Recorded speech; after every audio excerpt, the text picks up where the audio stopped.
Hello, welcome back to another part of Pesterquest. This is Diabolical, and, yeah, that. Anyway, let's not delay this further. We have some pretty rough, one rough route ahead of us, and then, boy, I'm glad Kanaya's route is, like, right after Karkat's. Anyway, we have two routes per volume. I don't know if I'm pronouncing route properly. I don't know. But yeah, otherwise this would be like, what, 17 volumes? Possibly. Yeah, we got route 1 and 2. Right, anyway. People Like Us, Volume 5, Route 1. Seems we're always starting these volumes with this song. Pretty cool. Confident that your new friends are safely sleeping off a rowdy night full of snacks, video games, and taxidermy, you turn your thoughts to dreams. Jade's dreams.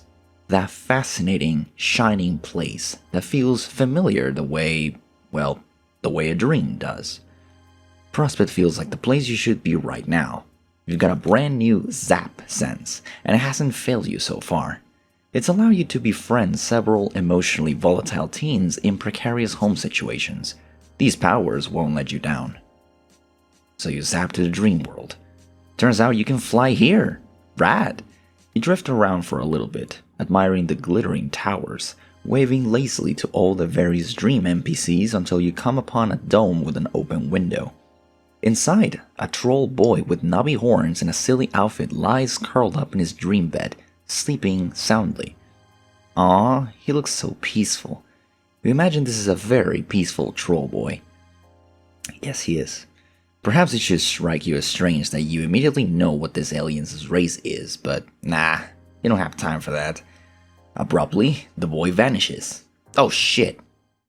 You follow him without hesitation. Why would he do that? Zap.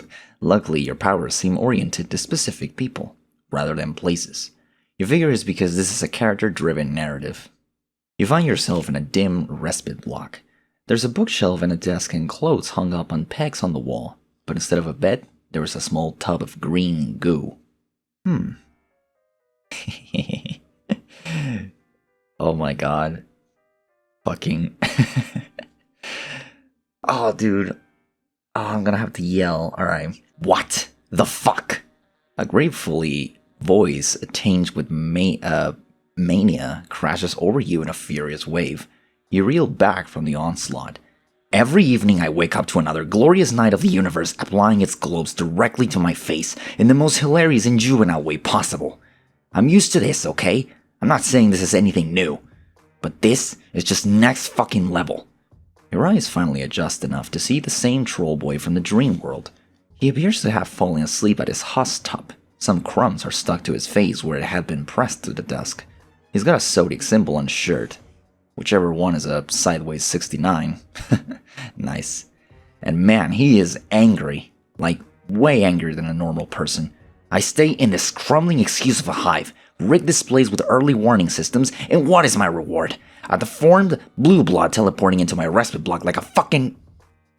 You sap out of there because, damn, you don't know what kind of early warning system he has, but whatever predators it's meant to keep away, all you have to do is shout at them. You appear on a nearby hill about 100 yards away from the hive. From the outside, it's large and leaning with square windows and an unnecessary number of balconies. Yeah, true, I never realized that, yes. Although, who are you to say what's necessary? Maybe this dude really likes balconies. He could probably use the fresh air. A couple of similarly large and lopsided hives scatter the skyline. Hives. You're not sure how you know they're called that, but it feels right.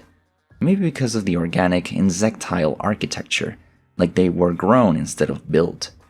You clearly are not on Earth anymore. The sky is black and the bushes are purple, and there are 2 moons. Neither of them is your gold moon, though. You think maybe you should be freaked out by this strange alien land. But nah, you're a seasoned friend venturer by now. Besides, you like it here. It's comfortable. This is a pretty good hill. You sit for a while, thinking about this hill and this universe and your place in it, until the sun starts to crest over the distant horizon. Hey, idiot! The troll boy is leaning out of his front door. You're sitting on the ground waiting for sunrise, so you're either a jade blood or a moron. And I know the only jade blood who lives outside the caverns, and she's a lot better looking than you. So what the hell? Who are you? You're not a troll.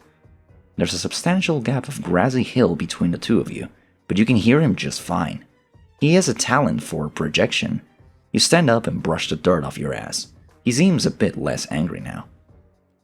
Take your sweet time, sap right over. Why would I take my sweet time here? No point in wasting daylight or moonlight. Whatever. So you just sap on over there. Holy fuck! A flash of gray... Oh. Oh my... Oh. Are you kidding me? Dude, every single time I get the bad ending first. A flash of gray and the gleam of metal. Bright, shocking pain opens up in the middle of you. The boy stares, eyes round, yellow, and shocked. Your laugh comes out wet. Why are you laughing? You don't know what else to do. You press a hand to the wound in your stomach, trying to hold the blood in with sheer willpower. You're telling me you were just trying to save a little time. What? The boy stares down at the weapon in his hand, a viciously hooked blade that he had pulled seemingly out of nowhere. A scythe? No, a sickle. Is this kid a communist? Did communists actually use sickles, or were they just sickle-themed? There's so many communist facts that you don't know. The boy continues to stare at his sickle. Then he stares at your fingers. He looks back and forth. His sickle, your fingers. His sickle, your fingers. Or more accurately, the blood on his sickle and your fingers. He's gaping at the crimson splashes like he's never seen blood before. His mouth moves, but no sound comes out. He hunches over himself like he is the one who has been gutted. You're not sure what he does after that, because suddenly you're on your back, and all you can see is the sky. Once again, just the bad ending first. Take my sweet time. You walk leisurely down the hill. The heat from the rising sun washes over your back, and you speed up. That sun is bad news. You just know it. You start down the hill. Light bleeds further across the horizon, and your pace gets a little less leisurely. The troll boy crosses his arms. His shoulders are rounded in a slouch, like he spends a lot of time making himself smaller. Aww. His black painted claws are bitten down. You wave a little awkward hello. He rolls his eyes and grabs you by the arm, grips surprisingly strong. He tucks you underneath the shadowed overhang of a balcony. Okay, asshole, what were you doing watching me in my dream like some hornless caste-posing pervert? I can't even retreat into unconsciousness anymore, is that it? I won't even slide into the nascent relief of death without an alien stalking me. Did one of my friends put you up to this? Was it Solux? Everybody's favorite pastime, make Karkat's life even more of a constant, effervescent shit show. You tell him, Karkat, that it's not like that. You don't know anybody named Solux, and you didn't mean to be creepy. You just found him, and you're just creepy by fucking nature. Liked how he looked. Yeah, you just found him, liked how he looked, and decided to follow him home. Karkat's thick eyebrows creep upward. Okay, you know how that sounds, but you really didn't do it to be weird. You did it for friendship. You crave it, like a mineral. Wow, very normal, Mr. Magic. Oh, but you are magic. Okay, maybe not you specifically, you don't want to brag, but you can do some pretty magic stuff. Karkat looks incredibly dubious, even more so than Rose had, who you might have described as politely incredulous. You considered explaining to him all that wild stuff that Jade told you about, games and destiny and such things, but you really can't imagine what any of that has to do with this grumpy alien boy. What are the chances? You're telling me you can prove it. You can bring him to visit one of his friends. You're so awesome at bringing friends together. You could visit... Solux, was it? Karkat makes a noise like a tea kettle being punched.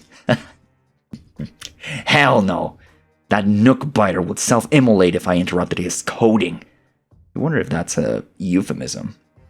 Maybe Karkat just likes scare quotes. I don't have the energy to grouse at his freaky deformed bulges today.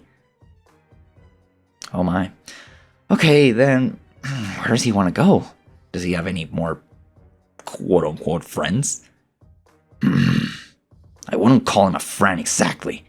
more like an endless burden I've been cursed with by the slithering eldritch gods of the outer reaches. If I didn't occasionally check up on him, he would space out so far he would hit hard vacuum. How do we do this? You're actually not quite sure, but you don't want to backpedal and suggest to this cool, angry troll boy that you don't know what you're doing. Do I just... His hands kinda hover near yours. Hold on. You could hold hands, but you don't want to be too forward. You could also just hold him under the armpits. Hold on. I'm thinking of the 6 trolls, the 6 male-looking trolls. So we have Karkat, Tauros, Solux, Equius, Eridan, and Gamzee.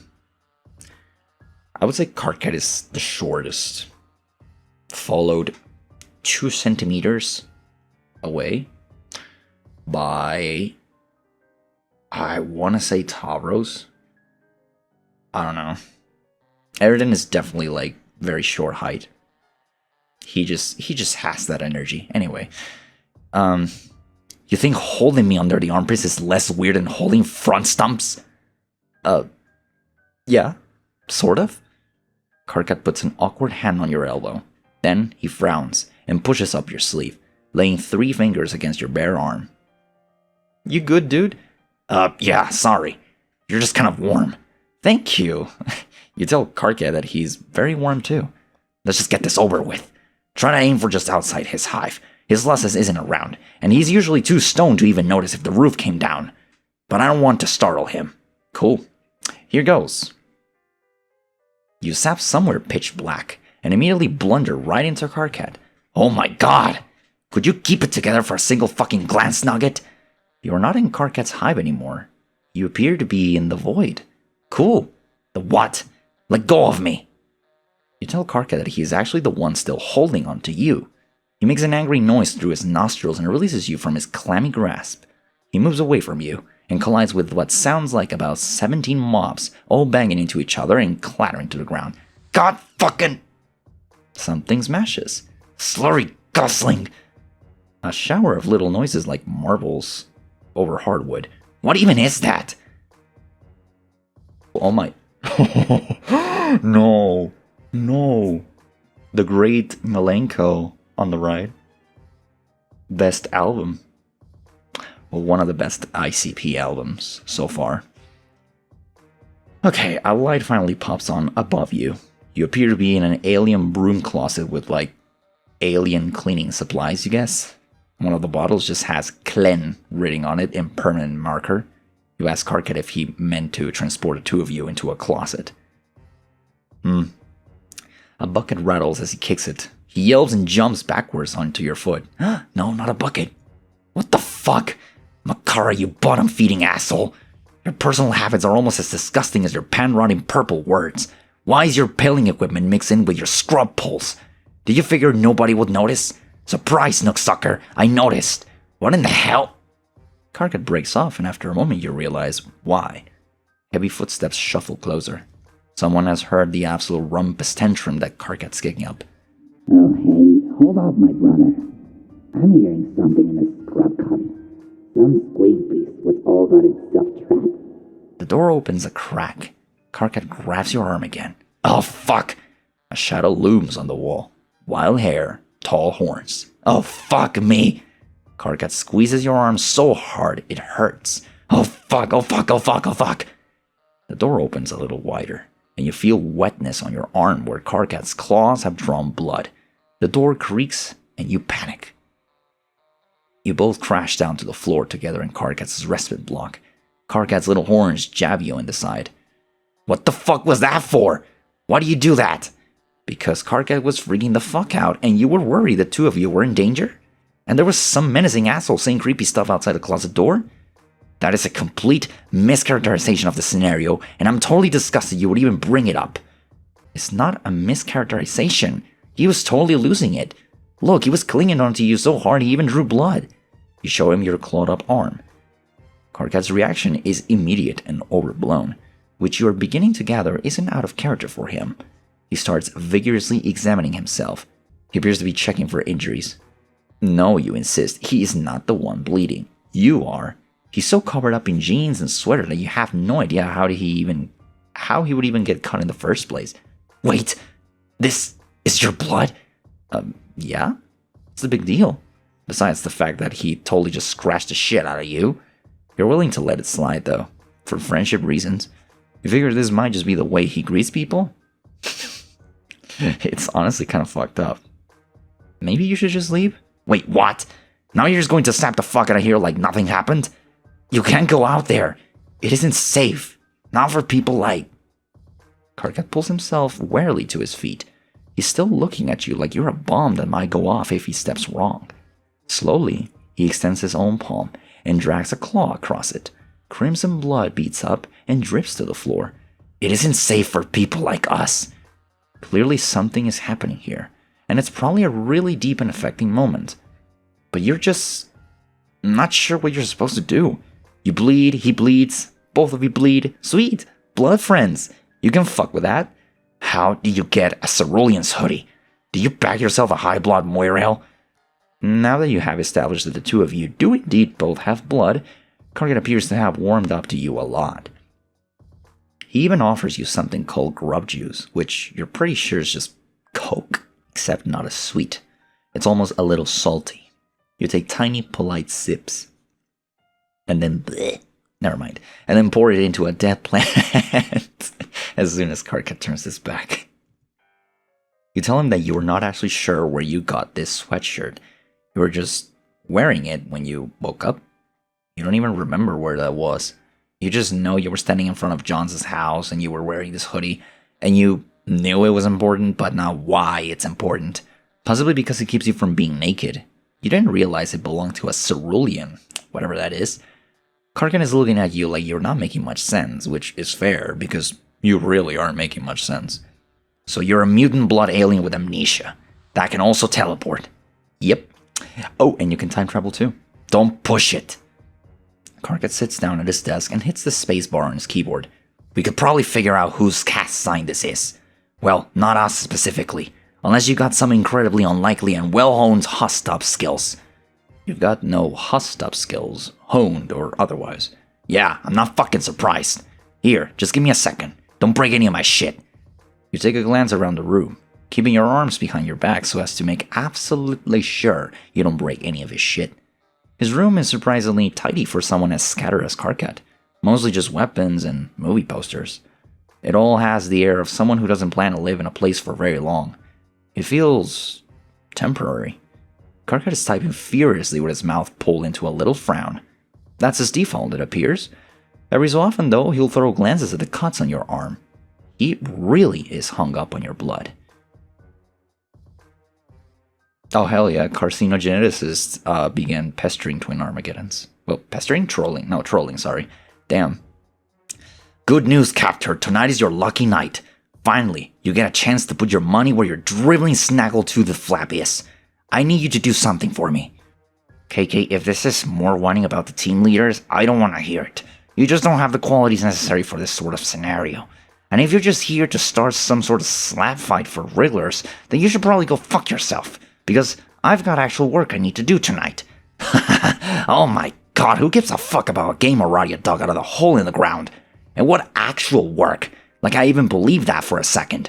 You mean the actual work of touching yourself while sobbing into your Recupericune? Yes, hilarious, but can we skip the foreplay for just one time in our lives? All that's going to happen is you saying something you regret and then cry typing over whether or not we are still friends. Okay, first of all, fuck you. I don't have the time for any of your pathetic burns dunking me into a carton of weak sauce. There's actual, real, serious shit going down. Well, now that we wasted like 2 minutes telling each other how busy we are, what the fuck do you want? I need you to check something in the Imperial database for me. Cast records. And I want you to do it without asking me why I need it. Deal? Wait, what the fuck, KK? Absolutely no deal. You didn't even try to make a deal. You just told me to do something incredibly illegal and dangerous. Why do you need cast records? You think ancestors are bullshit? Ancestors are bullshit. Fake, night dream nonsense for kids who hate themselves and want to experience a connection to something better than they are. Face the facts, bulltweets. There is no way any of us are descended from anybody that matters. Then why the hell do you want me to risk getting cold for records if it's a bunch of bullshit that doesn't matter? I might have a death wish, but I'm not suicidal.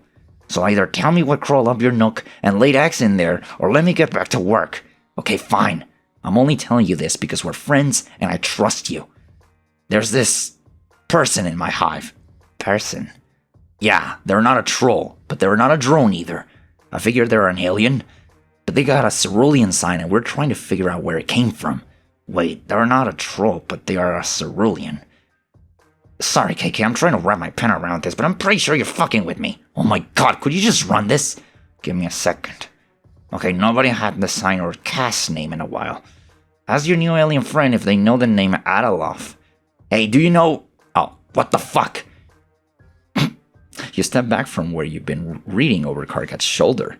You're gonna resist. He was just getting so heated and mad, banging on the keyboard and making weird little growling noises. You think you can just... Karkat goes absolutely silent. He is rigid. If he had been a cat, his hair would be standing straight up. Alright, stop it. You ask him what's wrong, and he shushes you so loudly you almost fall over from shock. You strain, and in the distance, you think you hear a strange staticky whirring. Suddenly, Karkat explodes into motion, grabbing your arm and pulling you out of his respite block and down the stairs. In the living room, he tucks a thick black blanket from off the back of the couch and pulls up the rug in the center of the room. Beneath it is a trap door. What the hell is... Be quiet! His movements are quick and panicky, but also methodical. His jaw is set and his eyes are hard as he unbolts the trapdoor, gives it a hard yank to loosen it, and props it open. Beneath it is a rectangular pit in the foundations of the house, the size and shape of a shallow grave. This isn't the first time he's done this. You doubt it's even the 10th. So far, Karkat has struck you as a little bit ridiculous, but now there's something fierce burning in him, something angry and distilled.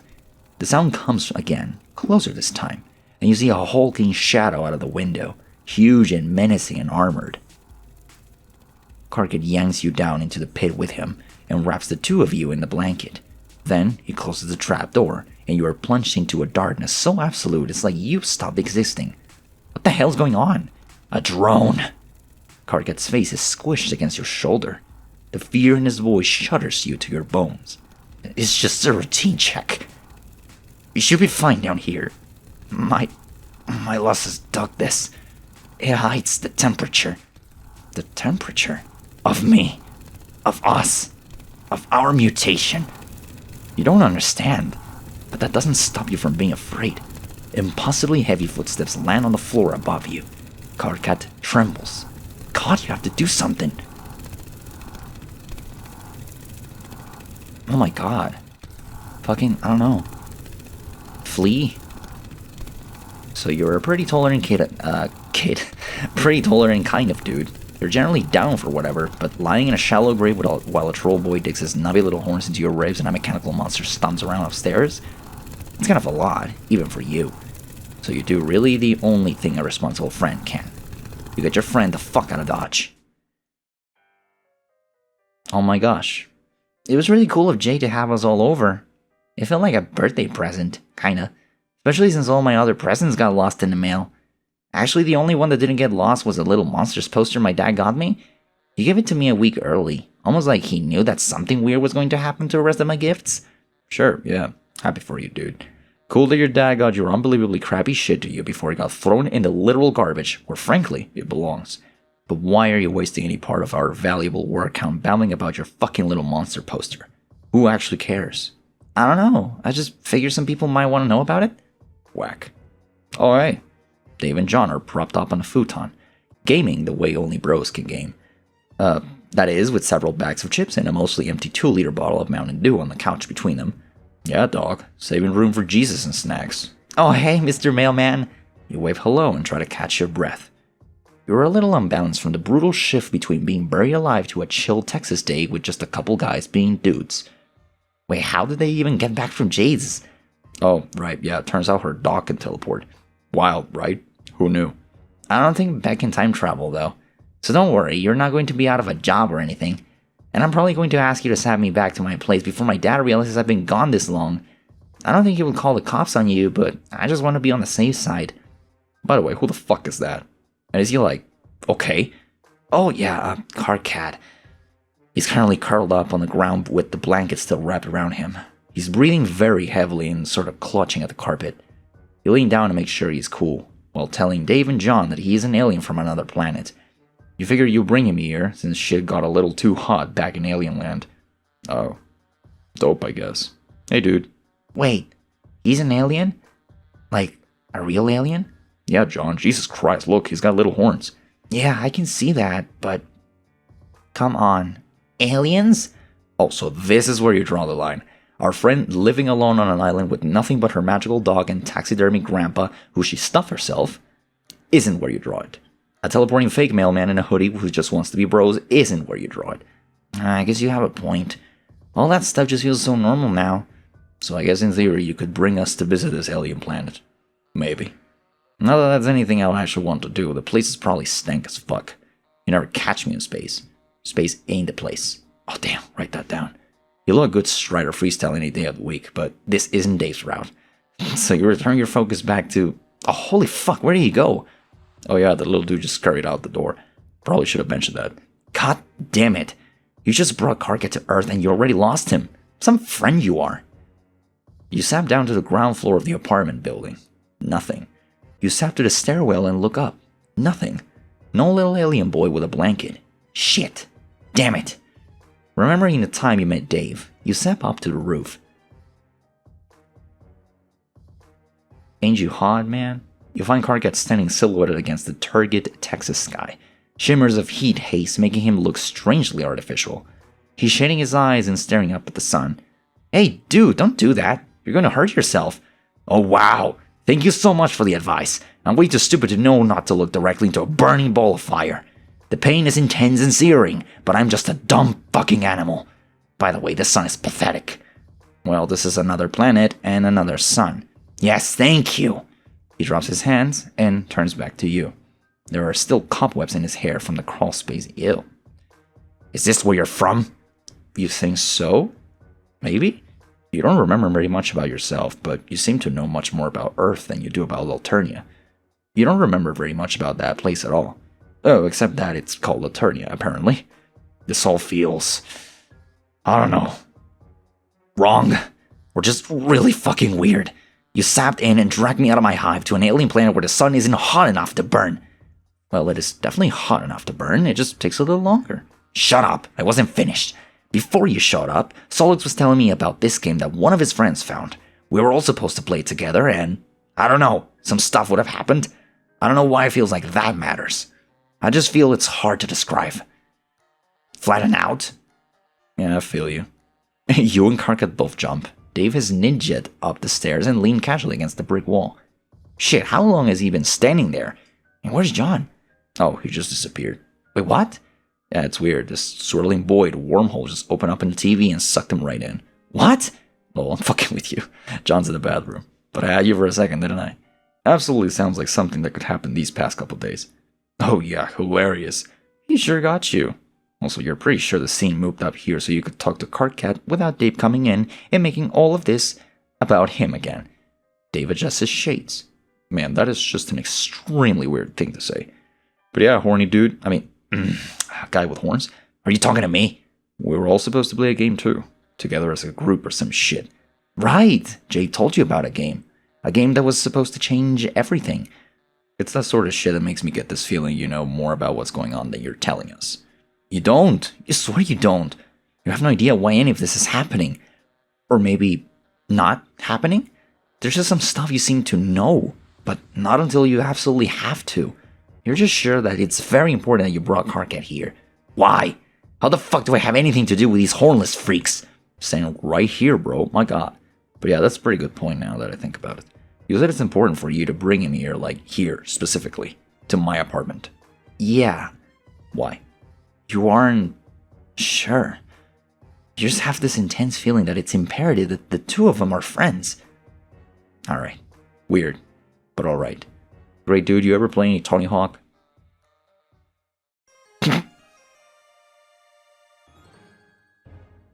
John. Well, that is one ending, I suppose. Alright, take your sweet time, and I guess wait out to be murder or some shit. We'll be fine. Karkat mutters it to himself again and again. We'll be fine. We'll be fine. This always works. There's no reason to... A rusty grating screech as the trapdoor is wrenched off its hinges. Light pours in, and two giant metal hands reach into the hole and pluck the both of you out. Karkat wriggles and bites like a cat trying to get free. Oh. You don't have a chance. The drone tosses you bodily out of the way. Your head hits the wall, and everything goes a little strange and streaky after that. Wow, the scene changed just as the sky... Yeah. When you come back to yourself, you're outside in the blazing morning heat with Karkat crouched over you. Did the two of you escape? Yeah. His voice is hollow. There's crimson blood smeared on his sweater and up to his chin, and you realize it must have come from the reopened cuts on your arm. Karkat must have carried you out of your hive. The hive. Behind you, Karkat's house is in flames. The heat of the fire combines with the heat of the sun, until it feels like the two of you are standing on the edge of hell. Oh my god, did the drone do that? No, my losses did. I told you I have early warning systems. He gave me a chance to get out before triggering it. Is he okay? Karkat gives you a look of utter disgust. He gestures towards the burning hive. I very much fucking doubt it. Okay, but the drone is dead, right? So he's safe. Karkat releases a creaky wheezing sound that it takes you a second to realize is a laugh. God, you really are an alien. Where are you even from? It sounds so relaxing. That isn't the only drone, you freak of nature. It's seen my sign. It's heard my voice. I'm on record as Cole on site. There's absolutely nowhere for me to go. Shit, okay. Well, what about his friends? You really don't think Karkat is in any sort of state to make decisions. So you make an executive one for both of you. Also, it's hot as shit out here, and your delicate skin is already starting to burn. What had that friend's name been? Solux? You take Karkat's hand because the two of you are beyond holding each other under the armpits at this point. You appear in a residential street in a city, and for a second, you think you must have traveled in time as well, since it's night again, suddenly. But then you look up and see the strange purple-blue glimmer in the sky. It's still day, but there's some sort of atmospheric shield between the killer sun and the city. You wonder why there isn't one over where Karkat lives. Maybe it's too far out in the sticks. Karkat yanks his hand out of yours. He's still holding the blanket he had wrapped the two of you in, staring around in nervous little ticks. He looks even more scared than he had back in his bedroom. Clearly, he doesn't get out much. Fuck! A low chime rings out through the empty street. Karkat pulls his palm husk out of his pocket and looks at it like he can't remember what it is. Like everything normal has been wiped away, and all that remains is the frozen horror in his eyes. KK, what the fuck? I just saw your name come up on the feats. What did you do, you fucking idiot? You're going to be a Thresh-ecutioner. You can't just start showing up on coal lists. I didn't do anything. So there's some stuff about me you don't know. KK, what the hell? Okay, well, first of all, I'm right outside your hive stem. What are you talking about? Is this the mutant stuff? Who gives a shit about that? Teresi knows too. She says she can taste our blood colors through the screen, which is all kinds of freaky. How does that even work? The screens are not scratch and sniff. How the fuck? Doesn't matter. Well, I actually do not give a crap any of Teresi's cackling bullshit right now. Everything is fucked forever. As if in agreement, a familiar crackling whir starts up somewhere close by. You and Karkat look at each other in almost comedic distress. I have to go. Just come up here, okay? We'll figure this shit out. No, absolutely fucking not. Oh my god, you utter imbecile. You think your little pants spars could do anything against the calling drone? I know you have a death wish, but I'm not going to assist you in hysterical shit-fit suicide. You don't know anything about me or my death wish, KK. Come upstairs. No! Don't make me tell you how much I hate you.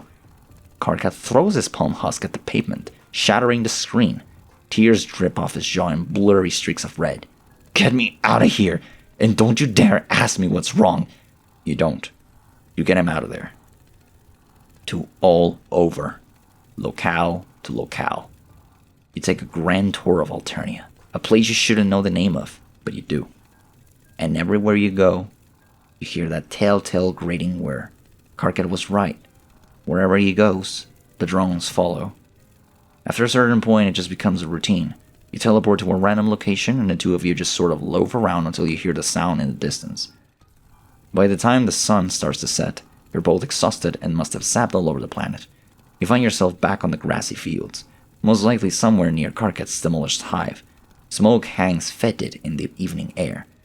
Karkat's eyes are dull, his hair a tangled mass of curls so thick they look like twisted wire.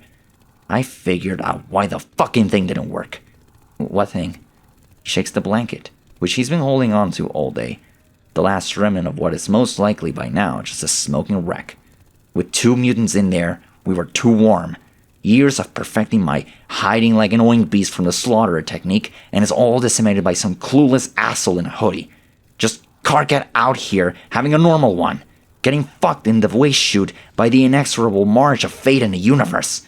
I meet someone with the same disgusting deformity as me, and they immediately ruin my life. This is why I don't let people into my hive. Karkat, there's so much hatred wrapped up in his voice, in his words, and you don't think it's hatred for you. You ask him what you can do. You want to fix this. I think you've done enough. Karkat bundles himself up in the blanket, even though it isn't cold. He turns away. Oh my god. Alright, that was what, 3 bad endings?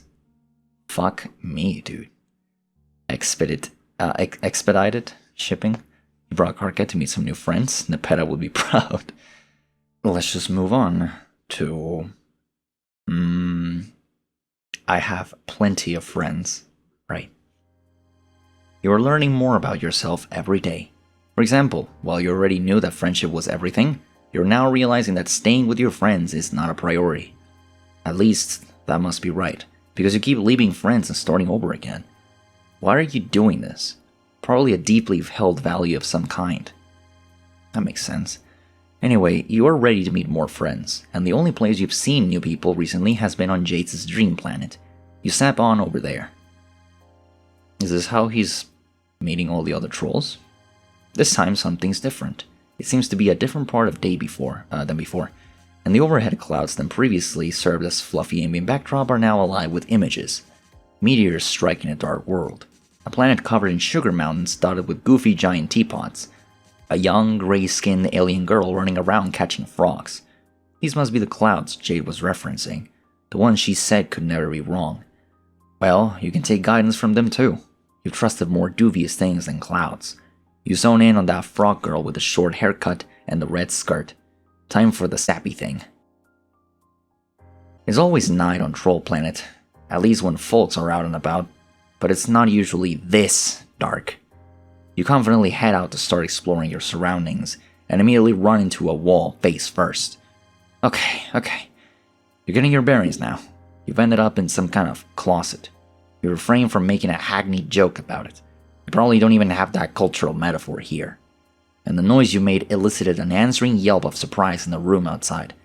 You hear footsteps approaching you, and then someone yanks the door open.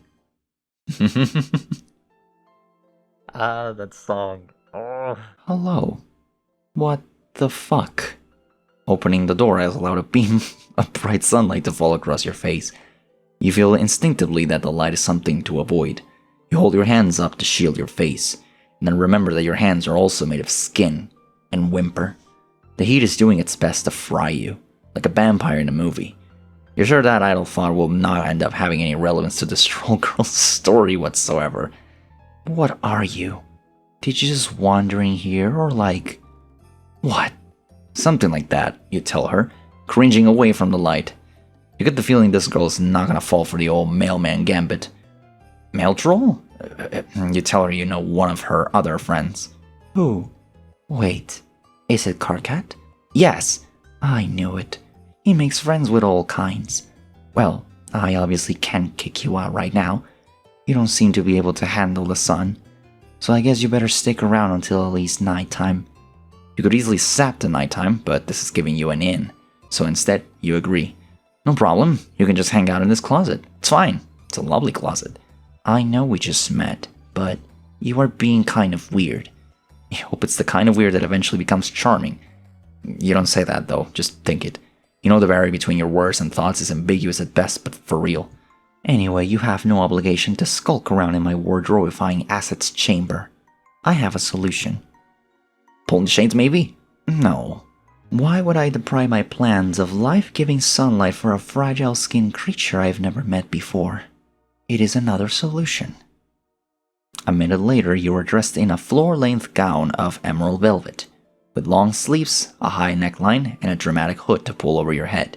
The dress does nothing for the heat, but it effectively shields you from sunlight. There you go. All swaddled up like a baby, you joke. The troll just gives you a level look. Clearly you've stumbled on a cultural misalignment. Even though she's the one who hasn't ever heard of a baby, she stares at you until you start to feel embarrassed for knowing things that she doesn't know. She's very good at staring contests. What an amazing potential friend. Now out of the closet, now that the joke won't land either, you look around the room. It is indeed covered with plants, as well as colorful bolts of fabric and half-finished sewing projects. Unlike Rose's knitting disarray, it does not give the impression of someone who has difficulty finishing things.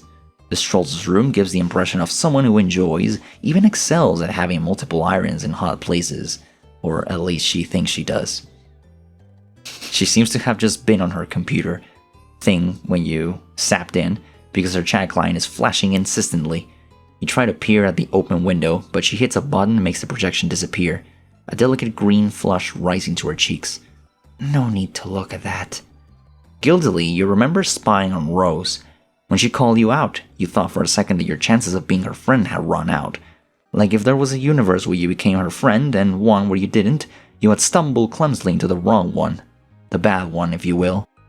But luckily, everything turned out fine. Maybe you could get away with it again? Plus, this troll doesn't even know about your powers yet. Not like Rose did. She will have no reason to suspect you. Fuck, it's fine, the troll's communications. You excuse yourself to the... you don't know what they call it here. The necessaries? You wave your hand in a vaguely embarrassed way and the troll gets it. Out of her sight, you sat back to a few minutes ago, just outside the door to the room you're in now. You wait until you hear the thump of yourself arriving in the closet, and the troll abandoning her desk. Then you quickly zap into the room and read her current chat. Oh, it's talking to Briska. It just cannot escape my notice that the last 3 times you contacted me, it was to ask if I finished your dress yet. Under these circumstances, I find it trying to believe that you want it for no particular reason. Wait, what? The 8 replaces the vowel, so she's stressed. Vriska. I wish you would just tell me why it's so important. Course you do! Fussy Fangs always has to have a reason for everything. Maybe I just want the present for my Moirail? Do you think that? Or are you too busy fussing around your fuss block? Maybe I'm being nice. Or did you not think I can be nice sometimes? I know you can be. When you want. Sort of. Are we Moirails again now then? Yesterday you said defining our relationship was something only lame dorks would do. Yeah, and my Moirail is a super lame dork. That's you, Fangface. It's just that I can't help but notice that I'm your Moirail again right now, when you want something from me. You notice a lot, don't you? Always noticing something. I bet you will be shocked to know how much you don't see. You don't even know half of what I have going on. If I have ever pretended to know what is going on with you, please allow me to apologize for such a gross misrepresentation of my reality. That's not how the quirk goes. Whatever. Can you just tell me if you finished it yet? Hello? Kanaya? The log ends there. You sat back before past you is done changing into a dress and re-enter the room. The troll Kanaya is back at her lunchbox computer, typing furiously. You have to handle this situation delicately. She can't know you were spying on her. Since you've already said that you know Karkat, you hedge your bets on all of them sharing the same friend group. You ask her carefully if she happens to know your other friend as well. Arachnid's grip? The little green flush darkens Kanaya's cheeks again. She bites her lip, showing one kinda adorable fang.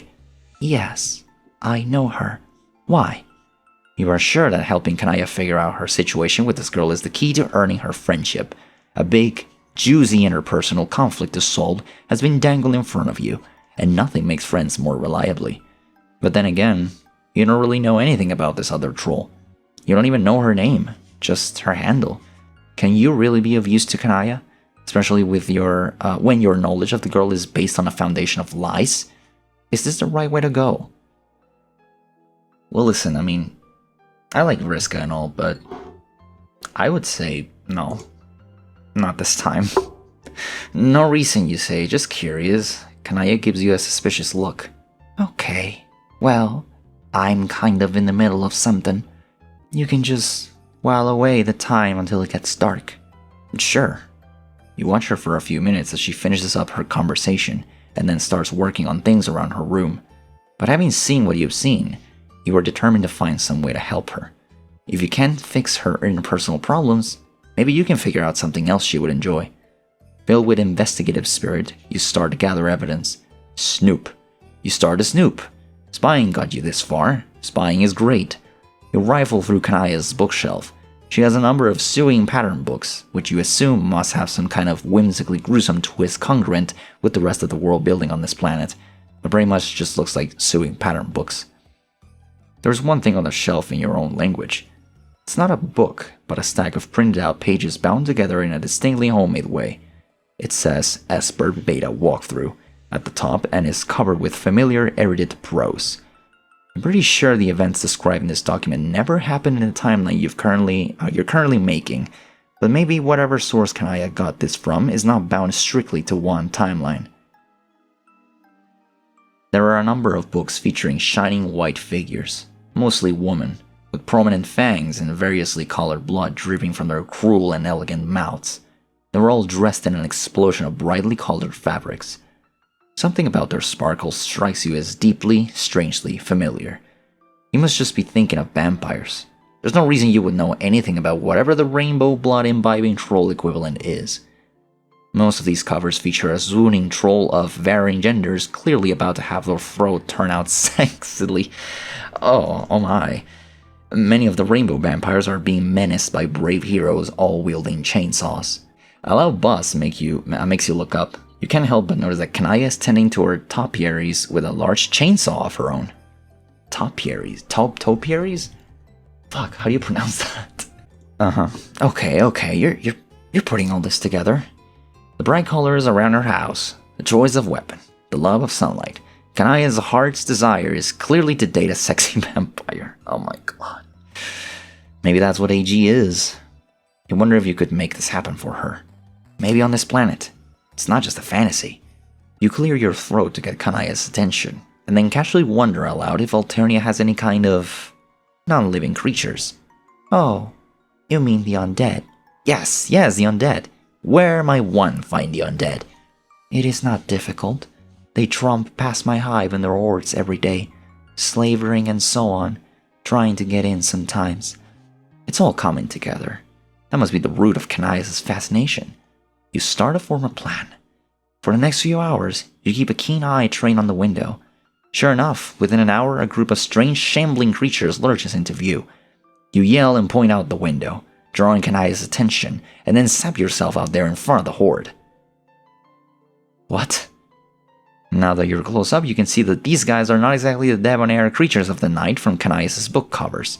They're more like zombies, big, slow, stumbling things, half of them falling apart. Still, needs must. You're going to net one of them for Kanaya. You stand your ground as they lurch towards you, trying to select the most alluring. Suddenly, Kanaya's at your side, out of breath from running. She's wielding her chainsaw. Are you actually bereft of sense? You don't fight the undead.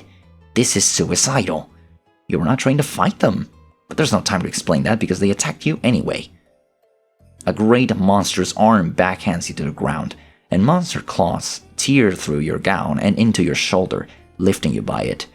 The creature opens a mouth full of more teeth than you thought could fit inside there. Then you're falling. You hit the ground and roll, dirt grinding into the wounds on your arm. The top half of the creature lands next to you, twitching slightly. Kanaya's chainsaw gleams with its black blood. She twirls and bisects another undead thing, but then a third bear hugs her from behind and lifts her, its maw opening wide. You scramble to your feet and throw yourself at Kanaya, grabbing her kicking leg and squeezing your eyes shut to concentrate. You zap. Please don't let the monster head come with you. You open your eyes. The monster did not come with you. Only its arms did. Kanaya shakes herself a little, free from their disembodied embrace. Blood pools on her carpet. She does something to get rid of her chainsaw, and suddenly she's holding a tube of lipstick, which she opens, slicking a fresh coat of black onto her lips. You slowly catch your breath. You're about to offer an apology, but something makes you pause. Kanaya is staring at the pools of blood. She cautiously, guiltily, leans down and swipes a finger in the mess. Then she brings it to her mouth and delicately licks. Bleh! She makes a face and spits the blood out. Then she looks up at you, flushing emerald with embarrassment. Oh, you think you made a mistake. Kanaya doesn't want to date a vampire. She wants to be a vampire. Pretend that you did not see that. You smile cautiously. It's okay, you tell her. You're embarrassed yourself by your, foolish actions. Yes, why did you do that? Also, how did you teleport? We will be coming back to that one, do not mistake me. But I can't understand why anyone would run straight into a horde of undead. You look down. Well, it's just that when she said undead, you were picturing something else. Another kind of creature that was dead and now isn't, and is a little more appealing. Understanding dawns. Oh, I see. Well, that's understandable. Vampires are just so cool. They're so cool and hot, and it would make sense for anyone to want to be one. I don't know what a vampire is, but I believe that we are on the same page. Maybe I misjudged you. Perhaps you have greater intelligence and finer taste than I originally inferred. Maybe, you say, and you bet anyone with taste would find Kanaya's daring, unconventional aesthetic intriguing. Even someone like the tentacle therapist. Kanaya freezes. Well, how did you just, who's that? She clears her throat uncomfortably. Whoever that is, I hope you're right. And also, well, she looks embarrassed again. Thank you for saying so. You nod, wondering if you should say more, but you should keep that friend's secrets, just like you are going to keep Kanaya's vampire fantasy secret, because that's what friends do. Did I get the good ending? First fucking try, oh my god. Tentacle therapy. You assured Kanaya that liking Draculas is really cool. Yes. Do not spy. No, even if you don't get caught, it's just not a good way to begin a friendship. Much fairer to start on even footing. Besides, you already have an in. You ask the troll how she knows Karkat. She looks bored by this conversation starter. Sorry, but I was actually kind of busy when you came in. I am not going to consign you to fiery death outside in the light, but I would appreciate some personal time. Sure, you say, of course. Troll gives you a suspicious look until you turn away enough that she can be assured of privacy. She goes right back to chatting with her friends. After a while, she gets up and starts working on a dress she's sewing. She keeps getting frustrated, ripping it out and redoing it to get it perfect. She's not being rude to you, but she is ignoring you. You attempt to engage a few more times and she keeps answering politely, but she just refuses to be pulled into shenanigans from which a lasting friendship could form. After several hours, the sun slips below the horizon and leaves the world in twilight. The troll girl yawns. Well, it should be safe for you to leave now. Goodbye. She nicely but firmly directs you out of the door.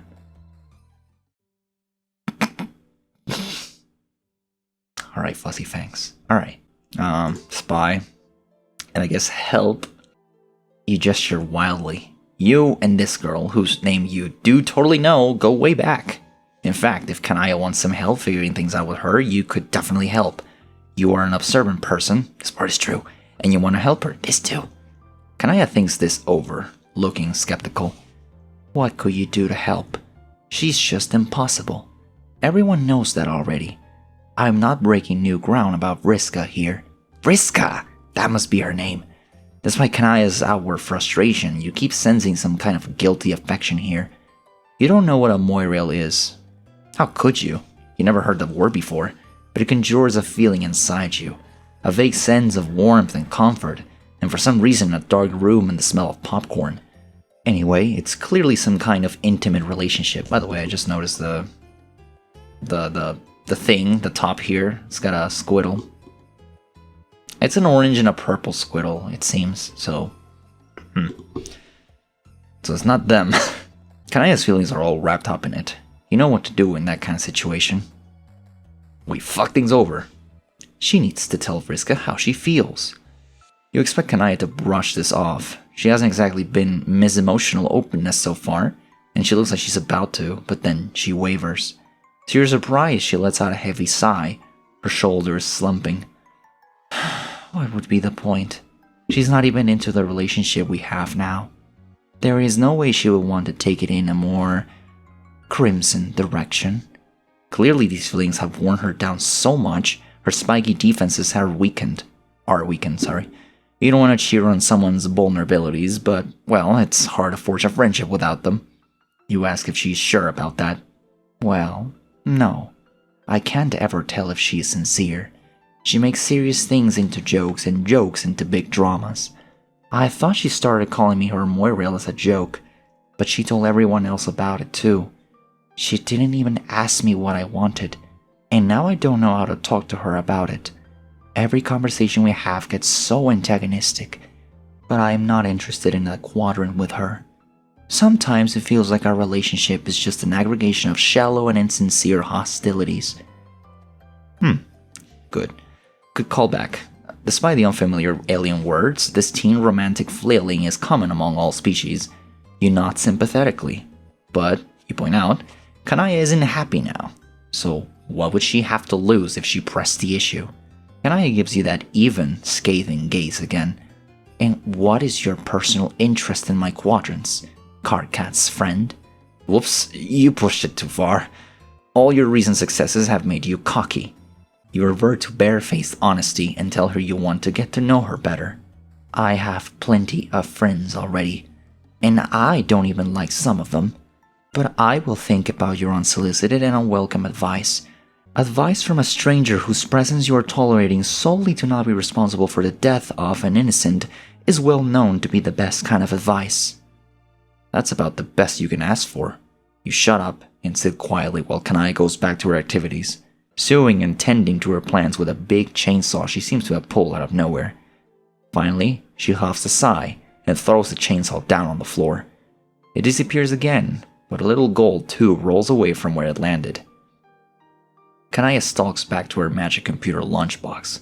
She is emanating such a determined air that you don't dare to address her. Maybe she's forgotten about you. If so, it's to your advantage, because Kanaya's setup projects her windows in a very visible way, and she didn't tell you not to look this time. Grim Auxiliatrix began trolling Arachnid's grip. You know how hard you basically refuse to be straightforward with me. You know how you and I use this metaphor with full consciousness of its on-the-nose nature, always weave a web of intricate emotional misdirection, and basically act in the most infuriating way possible. What?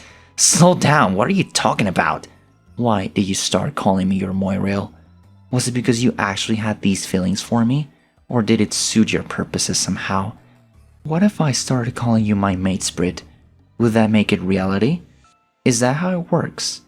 You just say things and assume they will happen, like you said, instead of talking about it with the other person involved. That time I meant you in an abstract and general sense, not specifically you. Wait, are you saying you want to be matesprits? You know I'm one of the few of us who still likes you. You know everyone wonders why I still talk to you at all. And sometimes I do too. After everything you've done, I think in this situation the evidence for strong concupiscent feelings on my part is compelling. I do not think our so-called moraligians is satisfying enough to account for my continued attachment to you. Any outside observer could perceive as much. Wow! I think there was a confession somewhere buried under all that insulting language. You know what, Meaniefangs? Let's do it. Let's be matesprits. Do not mock me. I'm not. Jeez, do you see how unfair you're being? Vriska, be more straightforward. Vriska, talk clearly about your feelings. Define our relationship. Then when I do it, this is what I get. Let's flip red. Why not? Wait. Really? Yes! Oh. Kanaya slams the lunchbox shut and turns to you. She's even more flustered than she was before. and you can't tell if she's freaked out or thrilled. Maybe even she doesn't know. Listen, I have to go somewhere. You can let yourself out, right? Do not steal anything from me. Oh, okay. You open your mouth about to suggest that you could teleport her where she needs to go, but she rushes past you and down the stairs. Then she's gone. Dang. You've been getting really good mileage lately out of being the person to unite distant friends. Lousy goddamn stupid independent action. You had the feeling that following her wouldn't go over well either. Kanaya probably needs some privacy right now. A lesser friendship aspirant might give up at this point, but your unique skills have honed in on one thing. This relationship is happening because of your advice. Surely once things settle down, Kanaya will remember this and turn to you, ready to embrace you and rain down thanks and praise for your good works. You're not about to wait around for it here. You sap ahead a couple days. Oh, no Kanaya. Nothing in the room indicates that Kanaya has even been back here yet.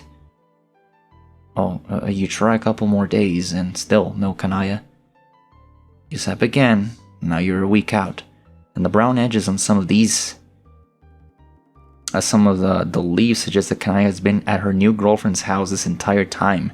You're about to give up when you hear a door slam downstairs. Kanaya storms up the winding staircase, stopping dead when she sees you. Oh great, just what I need. Someone I don't know here in a delicate emotional time to witness my compromised state. Whenever I am on the precipice of romantic disaster, I always think to myself, I wish a deformed stranger was in my house refusing to leave, just to bear witness to my inelegant suffering. Okay, wow, that was harsh. You're beginning to think your strategy is not going to pan out. Never one to be deterred easily, you cautiously ask her if she wants to talk about it. She puts her face in her hands. You know what? You're probably the only person who thought this was remotely a good idea, and therefore probably the only one I can complain to. Everyone else saw this coming, I'm sure. As outcomes go, this one was not particularly stealthy. When she looks up, she doesn't look angry anymore, just upset. Oh no, I do not know why I thought that in becoming my mate spirit, she would somehow start acting differently than the way she always has. Relationships are hard. Relationships are hard and nobody understands. Well, no. I mean, they are a very common form of social interaction. I think most people, especially past the age when their genetic contribution is legally required, understand or face certain culling. Okay, never mind that. You were trying to do a thing and it clearly didn't work. So things didn't work out with Vriska? You could say that. At first, it was everything I wanted. She's right, you know. She can be nice sometimes. But then she just started ordering me around. Like I had to do what she said just because I was her mate spirit. Like maybe the reason she agreed in the first place was because she wanted that leverage. You know she's upset, but she isn't getting visibly emotional. Instead, as she talks, her eyes narrow and her voice grows icy with anger. She grows very still, her muscles held taut. And she kept trying to use me to get back in with our friends who sensibly dropped her already, like Karkat and Teresi.